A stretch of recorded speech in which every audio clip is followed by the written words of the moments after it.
Hello.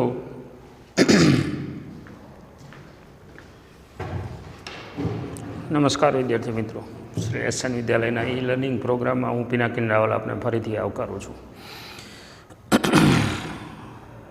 Theory આપણે આ ચેપ્ટરની પૂરી કરેલી છે, એટલે હવે આમ તો મિકેનિકલ પ્રોબ્લેમ જ બધા સોલ્વ કરવાના છે।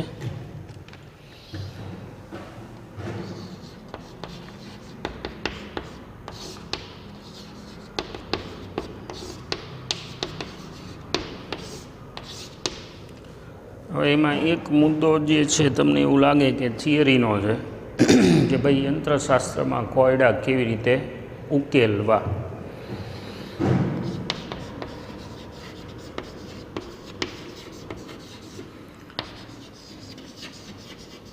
How to solve mechanical problems. એટલે એકચ્યુઅલમાં આ જે છે ને એના સ્ટેપ આપેલા છે, થિયરી નથી। કઈ રીતે આપણે સોલ્યુશન કરવું, તમારી સામે રકમ આવે અથવા તો સિચ્યુએશન આવે તો તરત જ એને આડેધડ ઉકેલવાનું ન હોય, એની એક સિસ્ટમ છે। તો એ સિસ્ટમ આપણે ઉદાહરણ સહિત જોઈ લઈ। માનો કે એક ઉદાહરણ તમને જે આપેલું છે એ જ આપણે ગણિત ટેક્સ્ટ બુકમાં, અને સ્ટેપ કઈ રીતે આવે એ જોતા જઈ।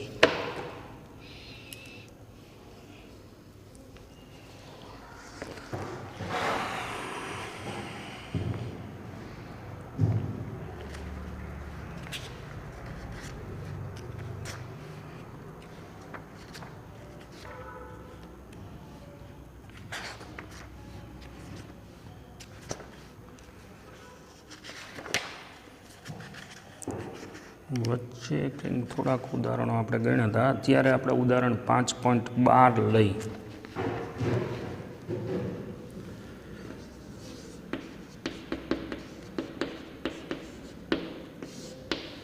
હવે એમાં જે રકમ કીધી છે ને એ રકમને ધ્યાનમાં રાખી અને પેલા સ્ટેપ કઈ રીતે કરવા એ ખાસ સમજવાનું છે આપણે। આકૃતિ જુઓ। એક નરમ સમક્ષિતિજ સપાટી પર લાકડાનો 2 કિલો દળનો એક બ્લોક સ્થિર રહેલો છે। સમક્ષિતિજ સપાટી, એના ઉપર લાકડાનો 2 કિલો દળનો એક બ્લોક છે, સ્થિર રહેલો છે। રકમના શબ્દ બરોબર વાંચવાના બધા। જ્યારે 25 કિલો દળના લોખંડના એક નળાકારને આ બ્લોક ઉપર મૂકવામાં આવે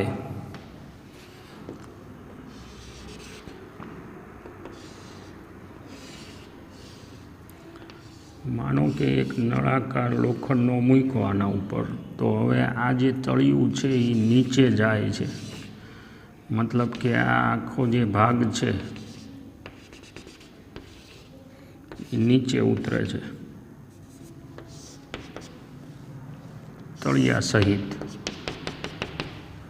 બ્લોક મૂક્યા પછી। હવે એનું દળ જે છે એને આપણે 25 કિલો સ્મોલ એમ કહી દઈ, નળાકાર, અને આ લાકડાનો બ્લોક છે। ત્યારે તળિયું સતત નમતું જાય છે અને બ્લોક નળાકાર બંને એક સાથે 0.1 મીટર પ્રતિ સેકન્ડ વર્ગ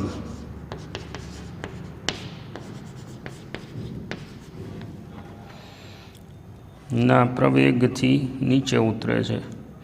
તો બ્લોક વડે તળિયા પર તળિયું નમતા પહેલાં ને પછી કેટલું ક્રિયાબળ લાગે, G10 લેવાનું છે, અને ક્રિયાબળ ને પ્રતિક્રિયાબળની જોડ ઓળખવાની છે। આપણે એકદમ સહેલી રીતે સ્ટેપ બધા જોઈ લઈ। સૌથી પહેલાં ઓબ્જેક્ટ અંડર કન્સિડરેશન, ઓબ્જેક્ટ પદાર્થ જેના માટે તમારે ગણતરી કરવાની છે,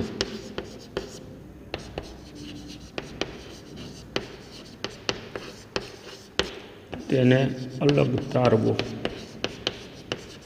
એટલે કે ઓળખો।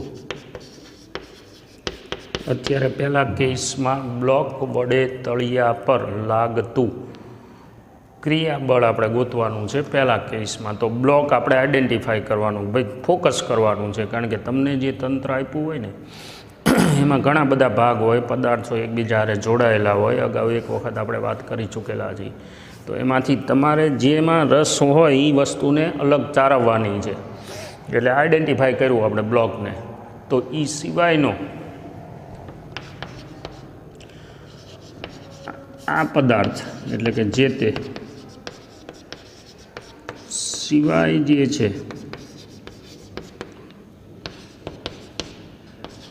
બાકીના ભાગને આપણે પરિસર કહેશું.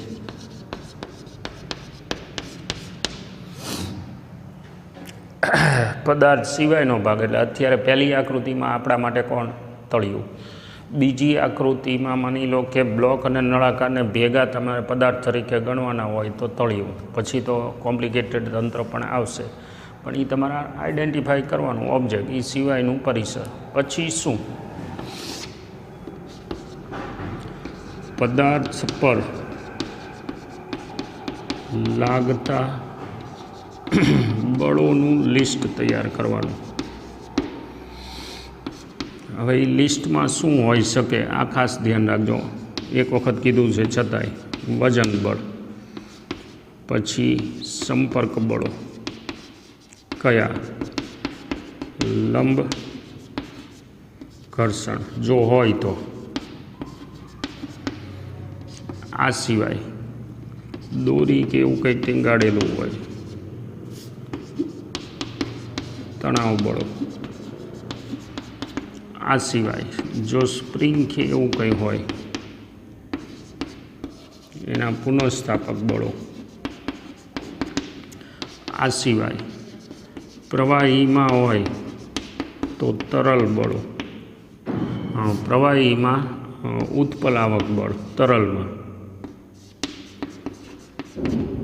અથવા શ્યાનતા બળ. જો હવાનો અવરોધ કીધો હોય તો એ આ રીતે વિચારતા જવાનું છે વારાફરતી. અને પછી પદાર્થ પર લાગતા બળોને દર્શાવતી એક જુદી આકૃતિ દોરવાની. પદાર્થ પર લાગતા, પદાર્થ પોતે બીજા ઉપર લગાડતો હોય એવું બને, પણ આપણે પદાર્થ પર લાગતા બળની દર્શાવતી એક જુદી આકૃતિ બતાવવાની છે. હવે એ જે આકૃતિ આવે જુદી આકૃતિ, એને ફ્રી બોડી ડાયાગ્રામ કહેવાય. ફ્રી બોડી મતલબ પદાર્થને તંત્રથી આપણે અલગ કરી દીધું છે. એફબીડી ટૂંકમાં એ એફબીડી બતાવવાનો. પછી આપેલ શરત એટલે એમાં સંતુલન પણ હોઈ શકે અથવા ગતિ પણ હોઈ શકે ના આધારે બળ, પ્રવેગ, વેગ, સ્થાનાંતર જે આપણને ગોતવાનું કીધું હોય એ ગોતવાના છે. જરૂર પડે તો બીજા પદાર્થને ધ્યાનમાં લઈ, આ પહેલો જેમ લીધો એમ બીજા પદાર્થને ધ્યાનમાં લઈ એફબીડી પરથી ન્યૂટનના નિયમો લગાડવા.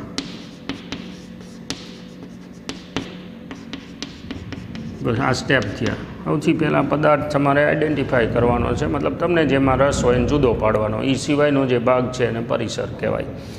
પછી પદાર્થ ઉપર લાગતા બળોનું લિસ્ટ બનાવવાનું, જોતા જવાનું કે ભાઈ વજન બળ છે, પછી ઘર્ષણ બળ છે, લંબ બળ છે, એના ઉપર લાગતા બળોનું લિસ્ટ એને દર્શાવતી એક કાચી આકૃતિ દોરવાની, જેને એફબીડી કહેવાય. એ આકૃતિ અને આપેલી શરતોને ધ્યાનમાં રાખી ન્યૂટનના નિયમો કે હથિયાર તમારી પાસે જે છે એ વાપરવાના, અને જોઈતી જે કંઈ રાશિ હોય એ આપણે ગોતવાની છે. જાણીતા બળો જે આપ્યા હોય એ પછી એ સિવાયના વિચારેલા બળો છે એ આપણે એડ કરવાના છે અને એના ઉપરથી જે કંઈ તમારી રિક્વાયરમેન્ટ હોય એને ગણવાની છે. કદાચ એનાથી ન પતે, કારણ કે આવશે ગણિત, તો ગણિતના સમીકરણો માટે કદાચ આટલાથી ન પતે, સમીકરણો તમને પૂરતા ન મળે તો બીજો કોઈ પદાર્થ ધ્યાનમાં લેવાનો જોડાયેલો હોય અને એના ઉપર લાગતા બળોનું લિસ્ટ, એનું એફબીડી અલગ બનાવીને એના સમીકરણો ઉપરથી બેને ભેગા કરી અને મિકેનિકલ પ્રોબ્લેમ સોલ્વ થાય. અત્યારે તો આ એકદમ લોલીપોપ આપ્યું છે. માનો કે આ જે બ્લોક છે આકૃતિમાં, બ્લોક પર લાગતા બળ, આપણે બ્લોક ધ્યાનમાં લીધું ને, એટલે બ્લોક પર લાગતા બળ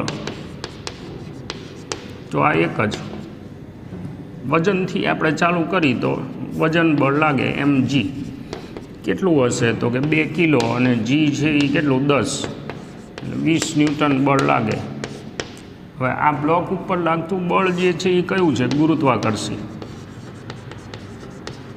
હવે એ ગુરુત્વાકર્ષી બળ છે એ બ્લોક ઉપર લાગે છે, પણ એ ડાયરેક્ટ જશે ક્યાં તો કે બ્લોક વડે. હવે તમે બ્લોકને નોખો કાઢ્યો એટલે આ એનો એફબીડી થયો, પણ બ્લોક ઉપર જે લાગે છે એને લીધે બ્લોક પડી નથી જતો, પણ એ બળ જે છે એ સીધું આ તળિયા ઉપર જાય છે. એટલે બ્લોક વડે તળિયા પર આટલું જ બળ લાગશે, 20 ન્યૂટન બળ લાગશે. કારણ કે જે બ્લોક ઉપર બળ લાગે છે એ જ બળ સીધું તળિયા ઉપર પડે છે, અને તળિયા ઉપર જે બળ પડે છે બળ એ બ્લોક દ્વારા લાગતું તળિયા પર ક્રિયાબળ કહેવાય. પછી આમાં તમારે પ્રતિક્રિયા બળો નથી દેખાડવાના, મતલબ બ્લોક ઉપર પાછું તળિયા વડે રિએક્શન લાગશે એ આપણે નથી બતાવવાનું. આ પહેલું સિચ્યુએશન આપણે સોલ્વ કરી નાખી. બીજી સિચ્યુએશનમાં શું છે તો કે આના ઉપર એક નળાકાર મૂક્યો, એટલે એ બંનેનું સંયુક્ત વજન એને હું માની લો કે આવી રીતે ગણી લઉં. આકૃતિમાં આકાર બતાવો દર્શાવવો જરૂરી નથી. એટલે આના ઉપર શું લાગશે? m + mg, આ તંત્ર ઉપર લાગતું બળ.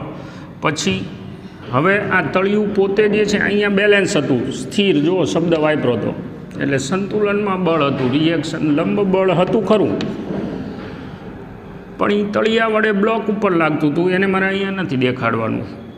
હવે આ જગ્યાએ શું બનશે તો કે આ બંનેનું વજન તળિયા ઉપર પડે છે અને તળિયું પરિણામે નીચે ગતિ કરે છે બ્લોક અને નળાકાર સહિત.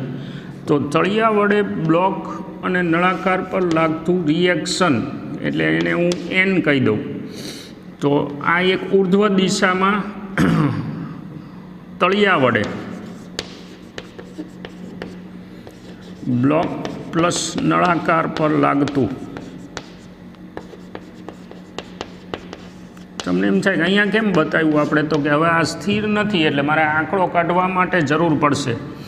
હવે આ n ડેશ કહી દઈ અને આ એનું વજન. હવે આ આખું તંત્ર એ જેટલા પ્રવેગથી નીચે જાય છે, તો એવું કહેવાય કે એ જે પ્રવેગ એને મળ્યો આખા તંત્રને, એ કોને લીધે મળ્યો તો કે વજનમાંથી ઉપરનું બાદ કર્યા બાદ જે આંકડો વધે છે. હવે આ આંકડો કેટલો છે એ પહેલાં જોઈ લઈ. તો 2 + 25 એને ગુણ્યા 10 એટલે 270 થયું ન્યૂટનમાં. 25 ને 2 27, 270. અને પ્રવેગ એનો કેટલો મળે છે? 0.1 જેટલો મળે છે. તો બ્લોક વત્તા નળાકાર ને આટલો પ્રવેગ આપવા માટે પરિણામી કેટલું હોવું જોઈએ? F = ma ઉપરથી આપણા માટે m + a.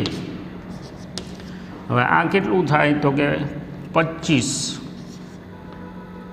ને 2 27 એને ગુણ્યા 0.1 એટલે કે 2.7 ન્યૂટનની એને જરૂર પડે.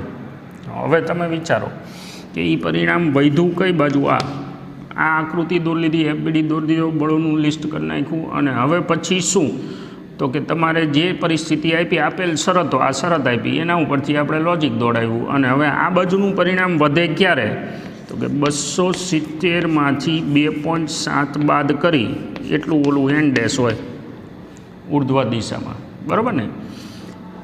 વજનમાંથી રિક્વાયરમેન્ટ બાદ કરો અથવા તો આવું પણ લખી શકાય 270 minus n dash is equal to 2.7 વધ્યું, કારણ કે જો આ ન વધ્યું હોત તો આ સ્થિર હોત, બે સરખા હોત. તો અત્યારે બે સરખા નથી, ઓલા પણ સરખા હતા એટલે એ સ્થિર હતું.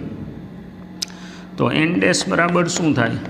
270 માઇનસ 2.7 એટલે 270માંથી 3 કાઢી એટલે 267.3 થયું. આટલા ન્યૂટન છે એ એન ડેશ બળ થયું. એટલે એવું કહેવાય કે બ્લોક અને નળાકારના તંત્ર દ્વારા તળિયા ઉપર આટલો લોડ પડતો હશે, જેના રિએક્શન સ્વરૂપ પ્રતિક્રિયા સ્વરૂપ આપણને એન ડેશ છે એ ઉપર દેખાડેલું છે. હા, અહીંયા તમે જુઓ તો બ્લોક અને નળાકાર વચ્ચેના આંતરબળો છે એ આપણે નથી દેખાડ્યા આમાં. શું કામ? તો કે એની જરૂર નથી. એટલે તમારે આ જે પદાર્થ નક્કી કરવાનો થાય અહીંયા જરૂરિયાત જેની હોય એ જ તમારે તંત્ર તરીકે લેવાનું છે. વધારે ચર્ચાવાળી પાછા કરશું આપણે, પણ આ રીતે પ્રોબ્લેમ સોલ્વ કરાય. દરેક પ્રશ્ન આપણે આ રીતે સોલ્વ કરતા જઈશું. ઉદાહરણો જ્યાંથી બાકી છે અહીંયાથી આપણે આગળ વધારીએ.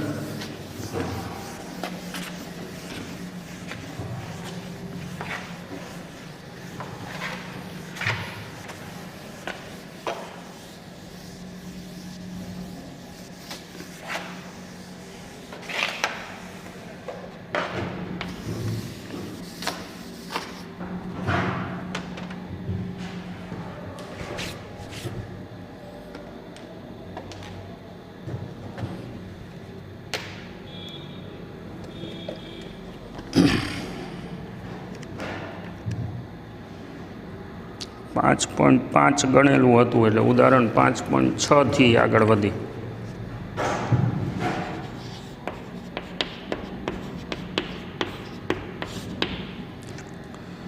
આકૃતિ જુઓ. હા, જોઈ.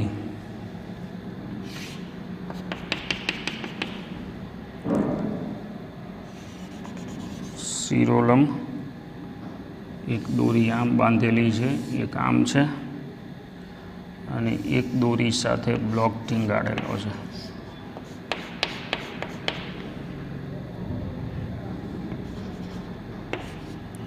આ બાજુ એરો છે.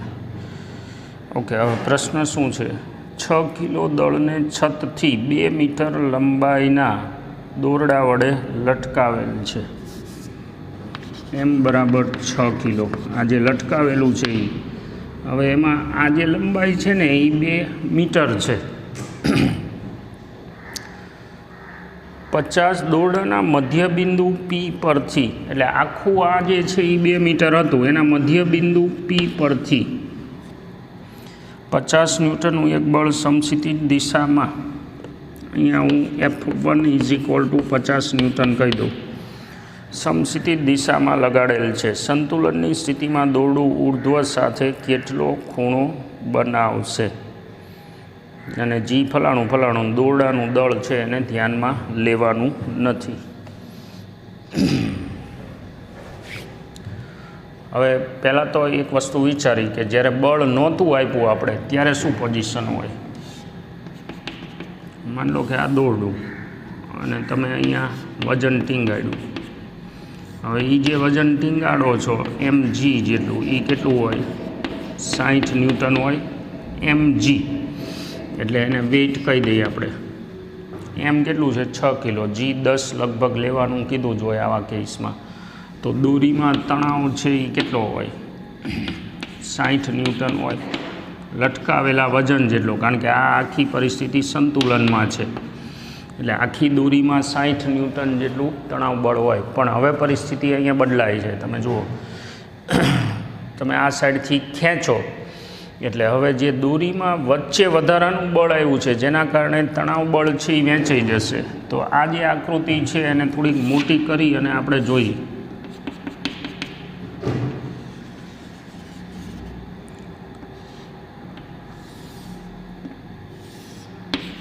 આ બાજુ કયું બળ છે? F1. પછી અહીંયા જે બળ આવશે એ વજન બળ તો એમને જ રહેવાનું છે, પણ દોરીના તણાવ બળમાં ફેરફાર થશે. કારણ કે જો વચ્ચે કંઈ હળી ન કરી હોત આપણે તો 60 ન્યૂટન હતું એટલે અહીંયા હવે લાગતા બળ મૂકતા જઈએ આપણે, તો આ કેટલું હશે? વજન 60 ન્યૂટન જેટલું અધો દિશામાં. અહીંયા તણાવ છે એને T2 કહી દઈ, અહીંયા જે તણાવ છે એને T1 કહી દઈ, અને અહીંયા F1 બળ આપેલું છે. આપણો ટાર્ગેટ શું છે? ઉર્ધ્વ સાથે બનતો ખૂણો. હવે પહેલાં તો એ જુઓ કે તમારું જે T1 બળ છે ને એ ખેંચાણું ક્રોસમાં છે, એટલે એના બે ઘટક વિચારી શકાય. બે ઘટક એટલે કયા? એક સમક્ષિતિજ દિશામાં અને એક શિરોલંબ દિશામાં. ઘટકો ગણતી વખતે મેં પહેલાં વાત કરી છે શું કરવાનું?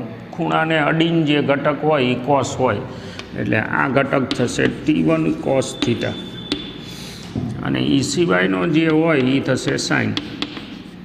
કોના ઘટક ગોતી છીએ આપણે? T1ના.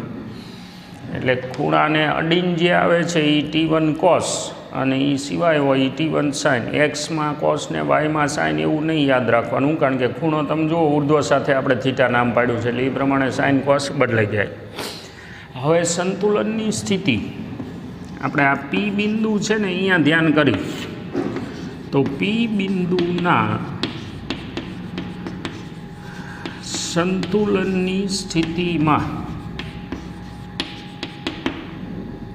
P બિંદુનું સંતુલન મતલબ P આમ કે આમ નથી જવાનું, હવે એવી જ રીતે ઉપર કે નીચે નથી જવાનું. તો સિગ્મા fx = 0 પરથી સમક્ષિતિજ દિશામાં F1 - T1 sin θ1, ખાલી એક જ છે થીટા, = 0.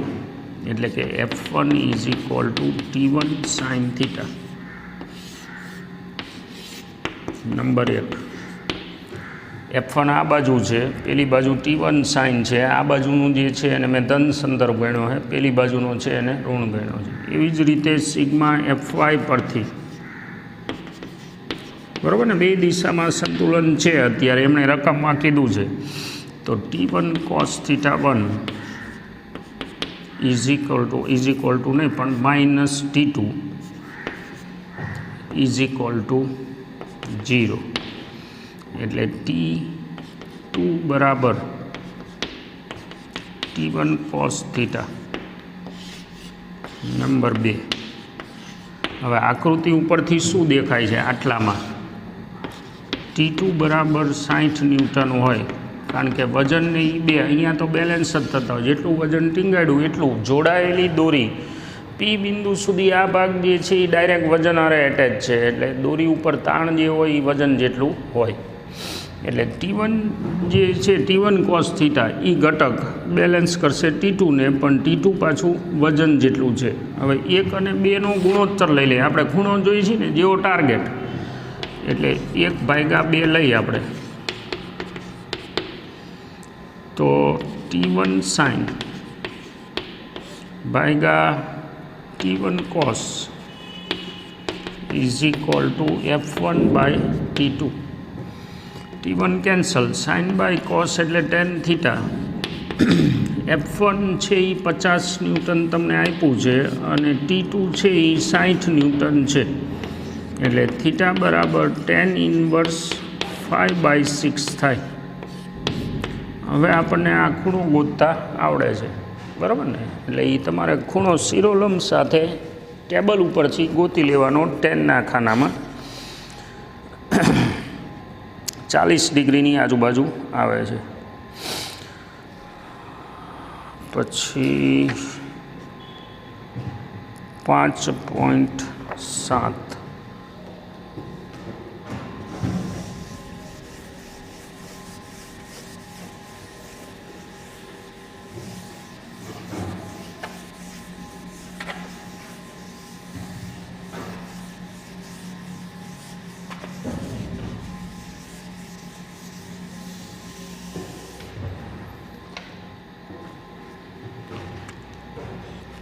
ઉદાહરણ 5.7.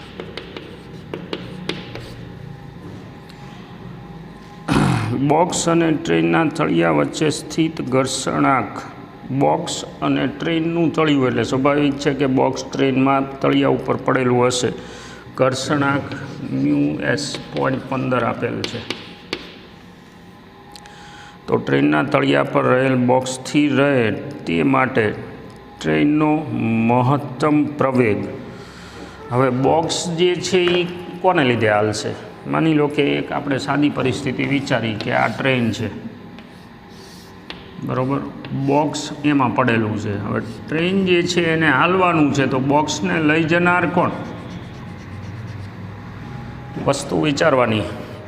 આપણે વચ્ચે એક વખત વાત કરી હતી, ઘર્ષણ શું કરે છે? અપેક્ષિત ગતિને રોકે છે. એટલે હવે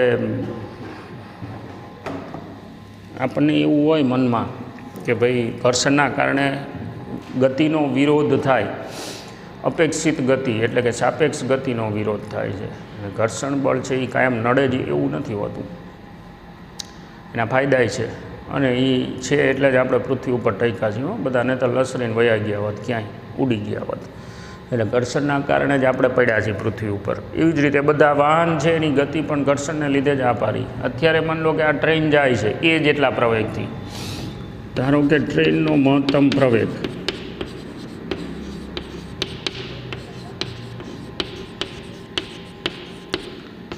AM છે, તો આ બોક્સને સ્થિર રહેવા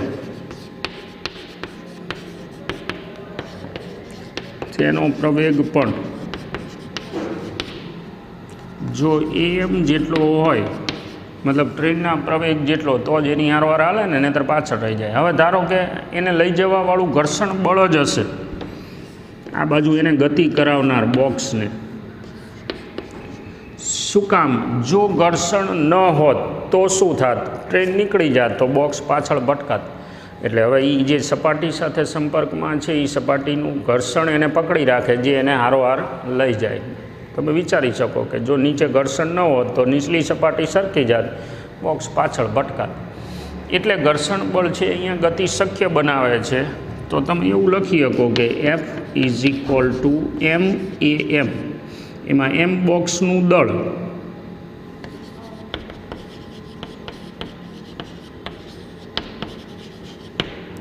એટલે એને જરૂરી પ્રવેગને અનુરૂપ બળ કોણ પૂરું પાડશે? ઘર્ષણ બળ. અને એ ઘર્ષણ બળ છે એ પૂરું પાડે કેટલું? તો Fs = μsn લખી શકો તમે. એમાં n એટલે શું? અહીંયા તમે એના બળ બતાવો તો આ mg અને આ લંબ બળ. એટલે હવે એ હું અહીંયા મૂકી દઉં તો પછી MAM F બરાબર M એ બીજો નિયમ. પછી ઘર્ષણ બળ માટેનો સંબંધ આપણી પાસે છે, એટલે μs અને અહીંયા mg, એમાંથી m કાપી લઈ તો AM બરાબર μsg જેટલું હોય. એમાં μs કેટલું છે? 0.15, અને g કેટલું લેવાનું છે? 10. મતલબ ટ્રેન આટલા પ્રવેગથી હાલે ત્યાં સુધી વાંધો નહીં. હવે આથી જો વધારે પ્રવેગ કરશે તો આ આપણે મહત્તમ ઘર્ષણ બળ લખ્યું છે, મળી શકતું મહત્તમ ઘર્ષણ બળ = લઈ લીધું છે. એટલે તો હવે આથી વધારે ઘર્ષણ બળ નહીં મળે તો શું થશે? આપણે ઘણી વખત થાય છે બસમાં કે ટ્રેનમાં, ઝટકો લાગે, પાછળની સાઈડ આપણે નમી જઈએ, તો એવું થાય. એટલે સ્થિર રહેવા માટે ટ્રેનનો પ્રવેગ આટલો, જેથી કરીને બોક્સનો પ્રવેગ એ આટલો, પણ એ લઈ જવા માટે જવાબદાર ઘર્ષણ બળ છે. ઉદાહરણ 5.8.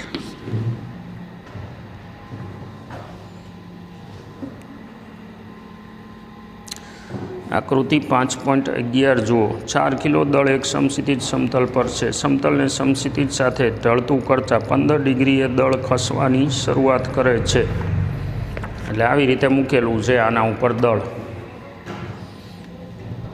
બરાબર. અને હવે તમે આ જે છે એને આમ ખસેડતા જાઓ તો કોઈ એક ચોક્કસ સમય સુધી સ્થિર રહેવાનું.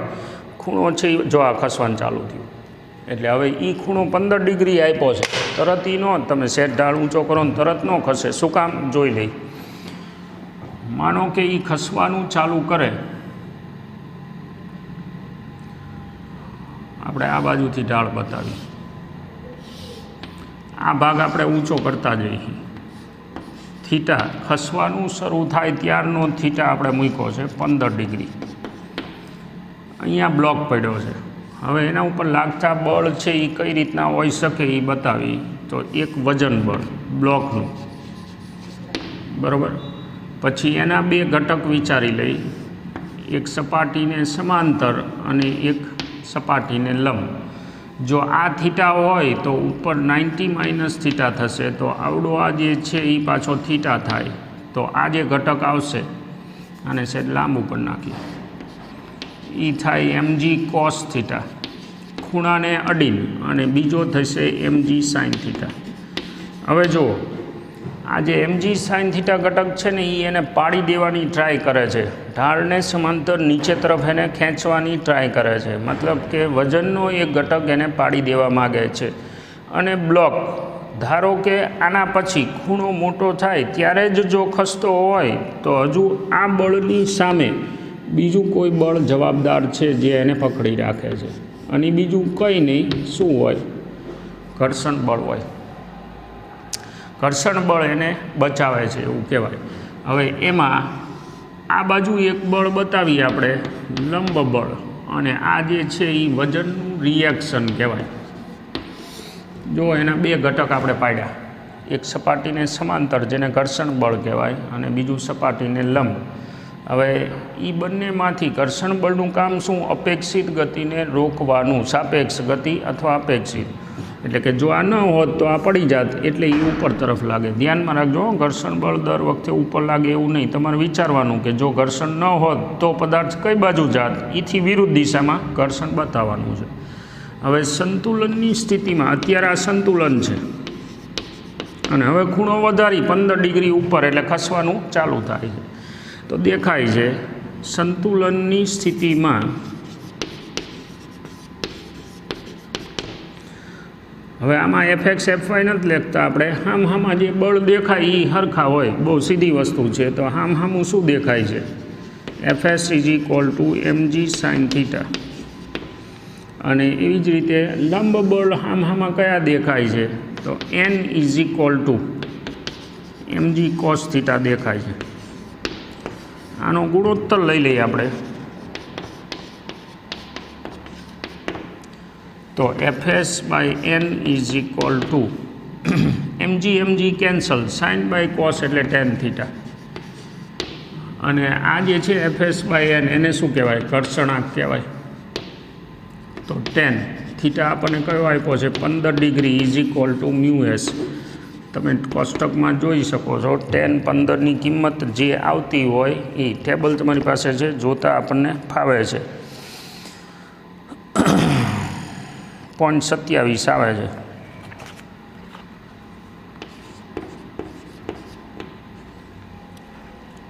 એના પછી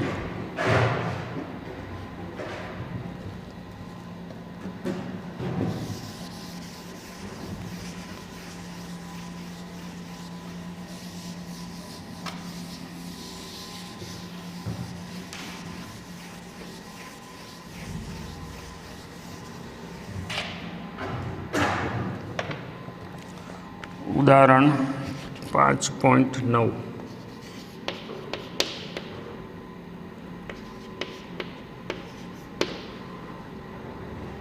આકૃતિમાં દર્શાવેલ ટ્રોલી અને સપાટી વચ્ચે એક આ સપાટી બતાવી છે,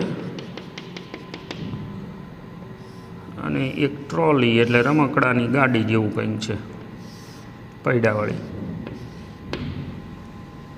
હવે એનું દળ જે છે એમ ટ્રોલી 20 કિલો છે. એની સાથે એક દોરડું બાંધ્યું છે, અને એક ગરગડીમાંથી ફસાવી દોરી અહીંયા ટીંગાડેલી છે.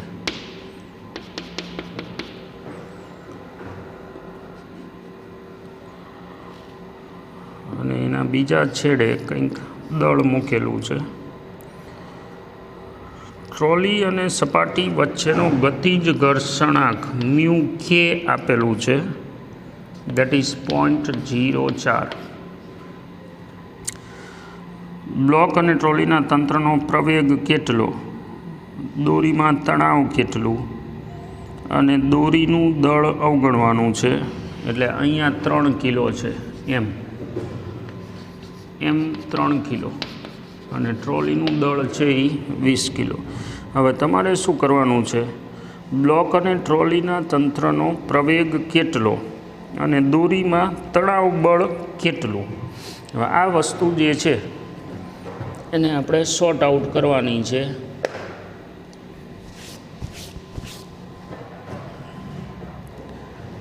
આ MT છે. હવે પહેલાં તો બળ કઈ કઈ રીતે લાગશે એ જોઈ લઈ. એક તો આનું વજન લાગશે mg, વજનથી મુહૂર્ત કરવાનું ગમે ત્યારે. પછી એને લીધે શું થાય તો કે દોરીમાં તણાવ બળ આવશે. હવે આ આખી દોરી જોડાયેલી છે, ઉલ્લેખ નથી કરેલો પણ ધ્યાનમાં રાખવાનું કે ગરગડી લીસી અને દોરી દળ રહિત હોય તો આખી દોરીમાં, આકાયામી ધ્યાન રાખજો, આખી દોરી એટલે કે જ્યાં સુધી જોડાયેલી હોય ત્યાં સુધી, કટકો પડે પછી નહીં, માં તણાવ બળ સરખું હોય.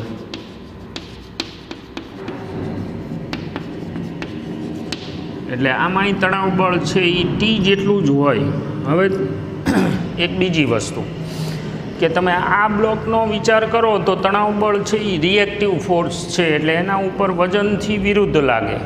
તમે આનો વિચાર કરો તો એના ઉપર T આ બાજુ લાગે. શું કામ આ બાજુ લાગશે તો કે દેખીતું છે કે ટ્રોલીને ખેંચવા માટે જવાબદાર કોણ હશે, દોરીનું જ તણાવ બળ હશે. એટલે આખી દોરીમાં તણાવ બળ અરસપરસ હોય. આટલી વસ્તુ આપણે ધ્યાનમાં રાખવાની છે. એટલે તણાવ બળ છે એ આ સાઈડ લાગ્યું. હવે હું બેયને અલગ અલગ કરી નાખું. એટલે આ જે છે ટ્રોલી MT અને આ જે છે એ કેપિટલ M બ્લોક, બે સરખું જ હાલશે કે જુદું જુદું? જ્યાં સુધી દોરી વડે જોડાયેલા હોય ને ત્યારે બંનેનો પ્રવેગ સરખો હોય. એટલે કે ટ્રોલી બ્લોકનો પ્રવેગ સમાન હશે.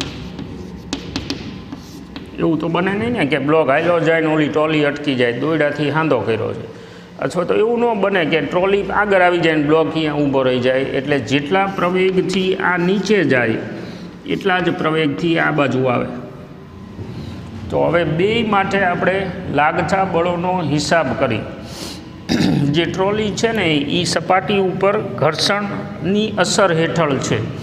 એટલે એક તો એના ઉપર આ લાગે છે તણાવ બળ, પછી બીજું ટ્રોલીના પૈડા પર આ બાજુ લાગશે FK ગતિજ ઘર્ષણ, પછી એનું વજન હોય ટ્રોલીનું વજન, એટલે એ ક્યાં લાગશે MTG, F બરાબર mg, વજન બરાબર mg, અને એનું રિએક્શન હોય N. આટલા બળો આના ઉપર લાગતા હોય. આ મેં હમણાં આપણે જે વાત કરી હતી ને FBD બનાવ્યો. હવે એવી જ રીતે આ જે છે બ્લોક, તો બ્લોક ઉપર કેટલા બળ લાગે છે તમે જુઓ, એ છે લટકે છે હવામાં. એટલે એક એનું વજન લાગશે કેપિટલ MG, બીજું દોરીનું તણાવ બળ લાગશે ઉર્ધ્વ દિશામાં. આ સિવાય કોઈ બળ એના ઉપર લાગે છે ખરા? ના. એટલે હવે આ બેયના મેં FBD અલગ અલગ બનાવ્યા. બીજું જે ટ્રોલી છે એ આ બાજુ કંઈક પરિણામ આપે છે અને બ્લોક છે એ આ બાજુ કંઈક પરિણામ આપે છે. બરાબર ને? સ્થિર નથી, સંતુલન નથી. તો આકૃતિ A અને B